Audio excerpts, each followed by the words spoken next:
سوال یہ ہے کہ ایفیلیٹ مارکیٹنگ یہ شریعت میں جائز ہے یا نہیں؟ ایفیلیٹ مارکیٹنگ کا مطلب یہ ہوتا ہے کہ ایک بیچنے والا ہوتا ہے، ایک خریدنے والا ہوتا ہے، تو ان دونوں کے بیچ میں کوئی تھرڈ پارٹی ہوتی ہے، تو یہ تھرڈ پارٹی اپنی کمیشن کے بیس پر، مثال کے طور پر بڑی کمپنیاں اس وقت جو امیزون وغیرہ کے بڑے بڑے پروڈکٹس ہوتے ہیں، تو یہ ڈائریکٹ کسی کو بیچنے کے بجائے درمیان میں ایک کسی کو طے کرتے ہیں، اور پھر وہ پروڈکٹ جب بکے گا تو اس کے اوپر اس کا کمیشن طے ہوتا ہے بیچ والے آدمی کا، تو یہ ایفیلیٹ مارکیٹنگ کہلاتا ہے۔ تو کیا یہ جائز ہے یا نہیں؟ تو اس کا جواب یہ ہے کہ عربی میں اس کو اجرت السمسار کہا جاتا ہے،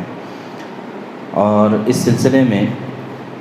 ائمہ کا اس پر اتفاق ہے کہ اس طرح سے اگر کوئی خرید و فروخت کرتا ہے، یعنی درمیان میں اپنا کمیشن لے لیتا ہے، تو کمیشن والی تو بہت ساری تجارتیں جیسے زمین کے سلسلے میں اور دیگر سلسلوں میں تو چلتی ہی رہتی ہے، لیکن یہ خاص جو ہوتا ہے یہ آن لائن ہوتا ہے سارا کے سارا۔ تو علماء نے اس کی اجازت دی ہے،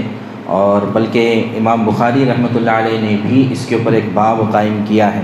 اور اس میں ابن عباس رضی اللہ عنہما اور دیگر تابعین وغیرہ سے اقوال نقل کیے ہیں کہ اس طرح سے بیچ میں رہ کر کمیشن لینا اس کی گنجائش ہے، اس کی اجازت ہے۔ اور اس وقت جو ہے عالمی پیمانے پر یہ جو ایفیلیٹ مارکیٹنگ ہے، اس کی ویلیو تقریباً $12 بلین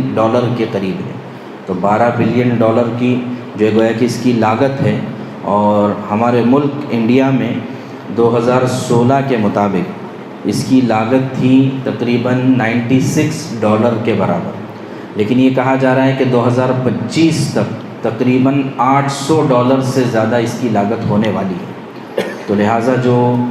کوئی چیز کمانے کی کوشش کرتے ہیں تو بجائے وہ غلط چیزوں میں کمانے کے اور غلط چیزوں میں جو ہے اپنا وقت ضائع کرنے کے، جس کی شریعت نے اجازت دی ہے، اس طرح کے کاروبار آن لائن کر سکتے ہیں کہ جس سے ان کو فائدہ بھی ہو اور شریعت کے اعتبار سے وہ حلال اور جائز بھی ہو۔